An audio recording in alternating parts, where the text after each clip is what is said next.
São 2h05. Nós voltamos com o Gazeta Entrevista. Nesse terceiro bloco, eu vou ter aqui a honra, o prazer de conversar com o doutor Beto Simonetti, que é presidente do Conselho Federal da Ordem dos Advogados do Brasil, recém-empossado.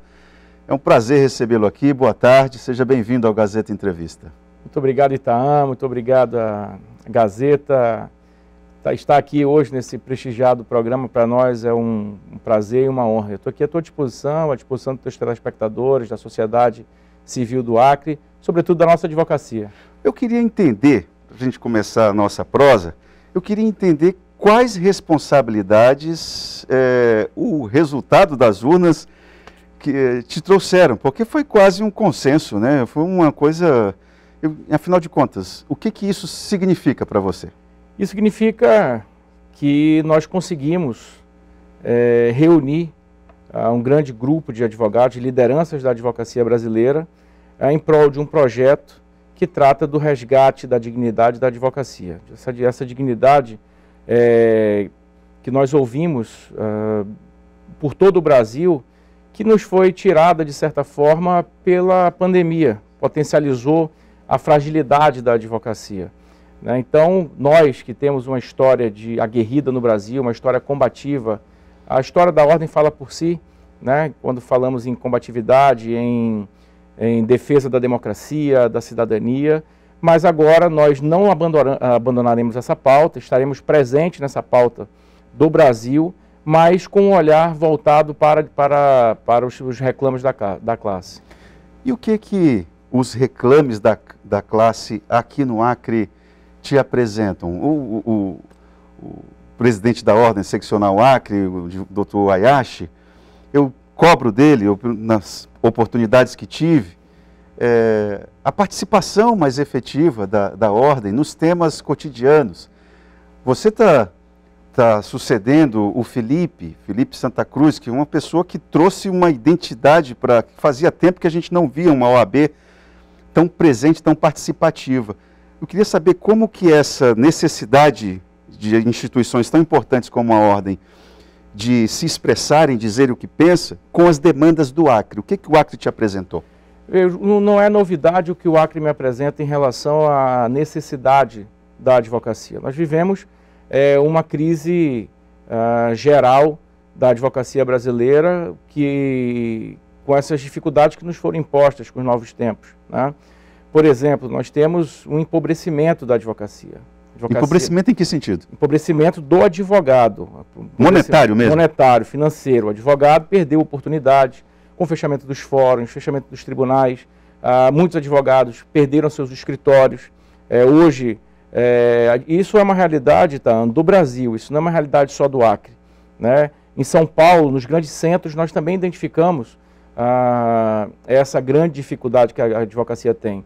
Temos aí tentativas recorrentes de violação às prerrogativas da advocacia.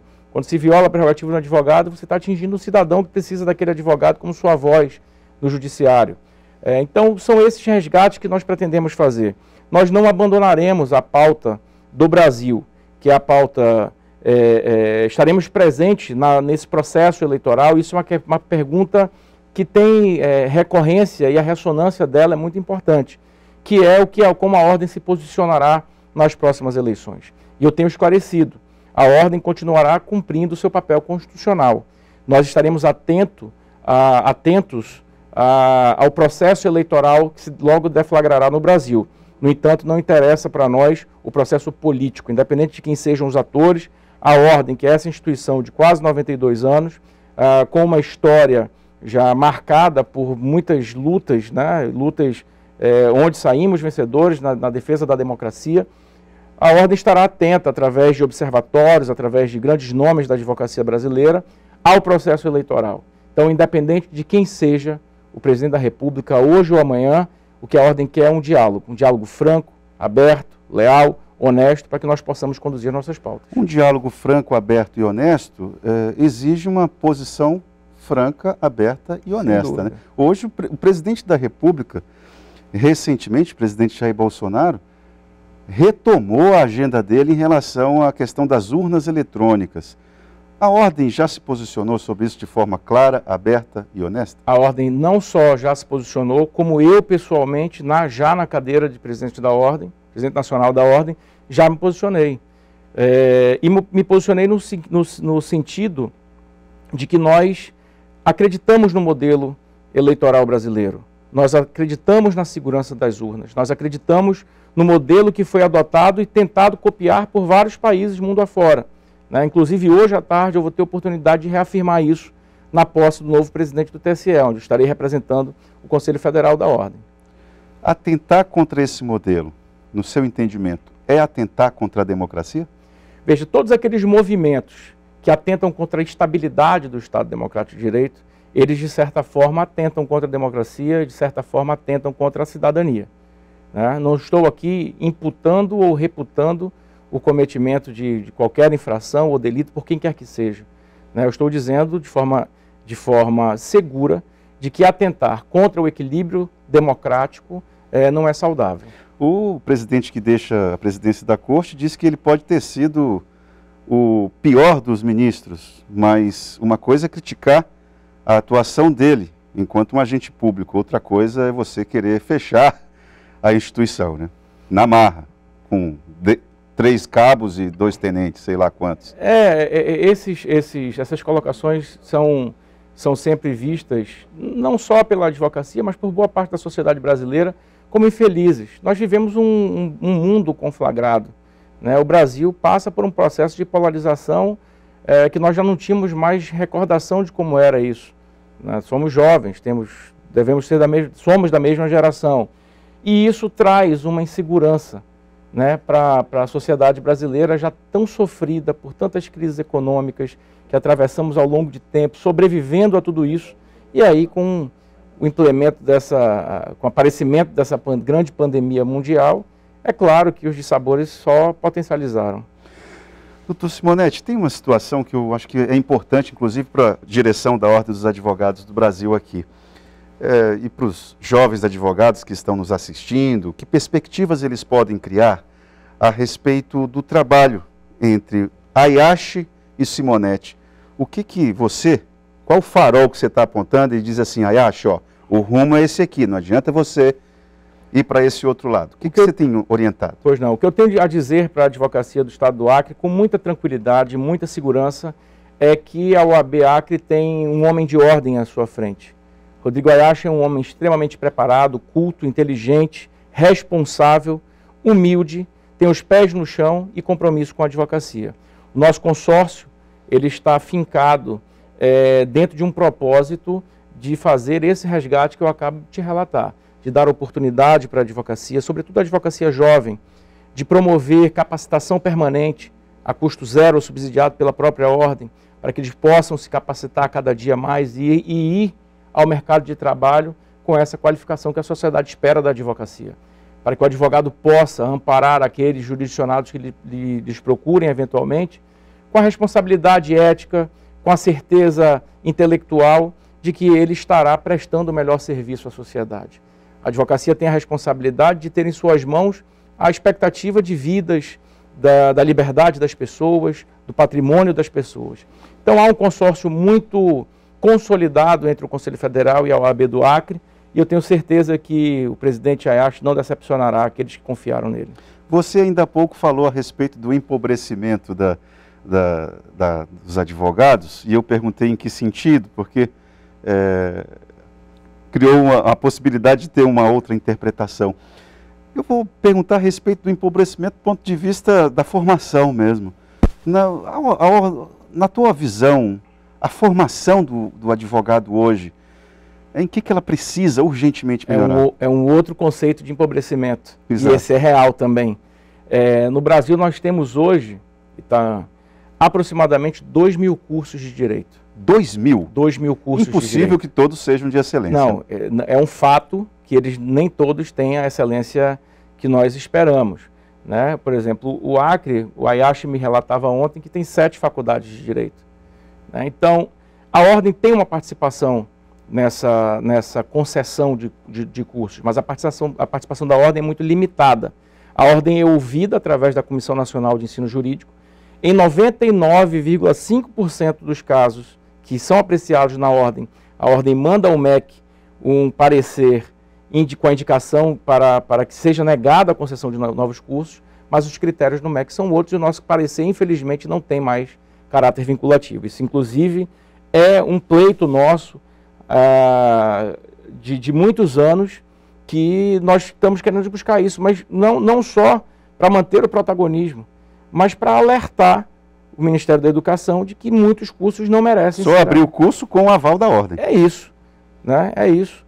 Pelo menos ouvindo a ordem no sentido de que os cursos que estão sendo abertos, eles não terão qualidade para poder formar novos bacharéis. Tem aqui um assunto que eu acho que é importante, que a produção colocou, a respeito do projeto de lei 5.284 de 2020, que foi aprovado na Câmara dos Deputados, fala a respeito da violência contra advogados no exercício da função. Que novidades esse PL traz? Bom, esse PL da relatoria do deputado Lafayette, de Minas Gerais, foi proposto pelo deputado Abiakel, do Rio de Janeiro.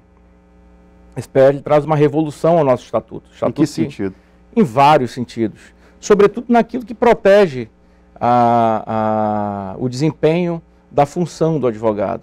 O advogado hoje, ainda se vê, porque esta lei ainda seguiu para o Senado, ainda precisa passar pelo Senado, se Deus quiser passará, ela traz uma revolução no sentido de que amplia o direito de defesa, de que protege o advogado no exercício da sua função, de que ele determina de uma vez por todas a inviolabilidade dos dados do advogado enquanto está no curso do seu ofício. Simonetti, tem gente que observa você, me perdoe interromper, mas é porque tem gente que observa essa sua narrativa aí, e o rumo da sua narrativa, alguém deve estar falando aí, mas o presidente não está pensando naqueles advogados meio malandro, né? Porque aí também o camarada, a lei vai acobertar, de certa forma, ou dar amparo, dar guarida a uma pessoa de má fé. Eu não posso negar que há pessoas mal intencionadas em qualquer ramo de atividade, na verdade, mas eu não posso prejudicar a grande maioria da advocacia brasileira, que exerce a advocacia como um munus e sacerdócio único para a sobrevivência, né, em detrimento daqueles poucos que, vez ou outra, pisam na bola e trazem mazelas para a profissão. É fato. Né? Eu não posso ser injusto. A narrativa ela é construtiva, é uma narrativa verdadeira, e eu estou me atendo ao texto da lei, da proposta da lei. Né? Então isso traz a segurança para a advocacia, e o reflexo maior disso, Itaim, isso é importante que a sociedade entenda, o reflexo maior na proteção do advogado, na valorização do advogado, é para o próprio cidadão, é a proteção do cidadão. Que o advogado independente, ele tem como de forma aguerrida, combativa, e buscar os direitos que aquele cliente dele, eventualmente, ou o cliente ou a cliente, está buscando através do advogado, que faz a voz do cidadão perante o judiciário. Você já conheceu a nossa Ordem dos Advogados do Brasil aqui? Já. Te surpreendeu de alguma forma? Que rumos? Eu queria que você reforçasse essa ideia da conversa, do diálogo com o Ayashi. O que você viu pela fotografia que você viu da nossa OAB, os dados e tudo? O que você acha que é fundamental o Ayashi dar uma observada com carinho? Estou com 22 dias que assumi o cargo de presidente da Ordem, né? Mas parece que já foram 6 meses, porque nós já rodamos.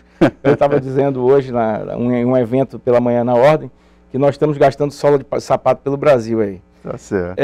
Estou conhecendo, o Ayashi também está com 42 dias, praticamente de... Numa eleição que foi acirrada, mas é a democracia, meu amigo. Tem que respeitar o resultado, é o que falávamos há pouco. Tem que respeitar a vontade de quem vota, não é?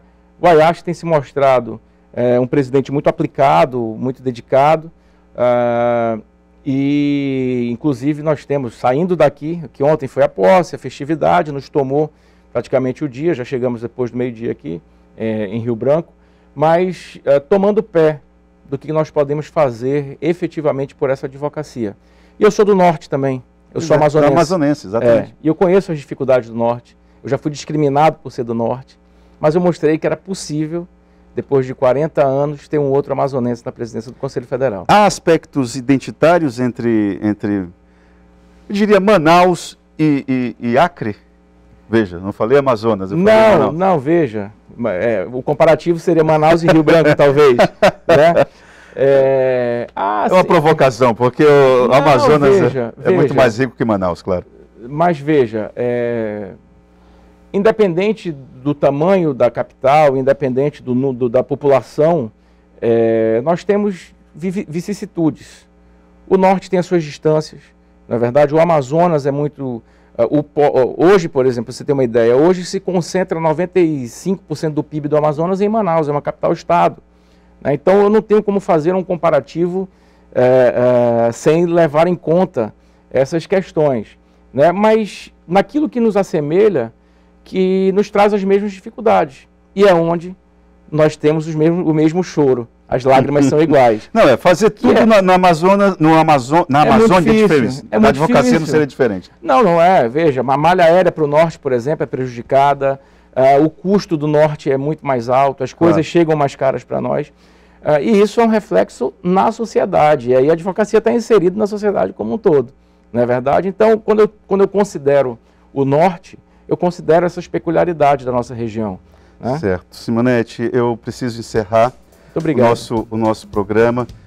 Eu quero, obviamente, desejar um bom trabalho para você e eu, como profissional da imprensa, espero que a Ordem dos Advogados do Brasil continue na defesa da liberdade de imprensa, na defesa da liberdade de imprensa, da liberdade de expressão, uma liberdade de expressão que merece vigia, né? Porque também é liberdade, mas calma lá, tem algumas restrições, senão acontece o que aconteceu recentemente aí, camarada querendo defender criação de partido nazista e os cambal. Não, calma lá. Então, mas eu espero que você faça um bom trabalho e continue a Ordem dos Advogados do Brasil defendendo valores que são muito caros para a nossa sociedade. Sem dúvida, a sociedade pode contar conosco, inclusive antes da posse, no momento seguinte da posse, serei muito breve agora, por várias vezes eu fui perguntado em relação a isso. E isso não é algo que eu falo para agradar os ouvidos, eu falo com convicção. O Brasil só continuará sendo o Brasil, essa democracia que a gente tanto luta para manter, se nós tivermos uma imprensa livre. Eu sou defensor primário da liberdade de imprensa. Então, a imprensa brasileira, a sociedade brasileira pode contar que essa é uma pauta que interessa à ordem também.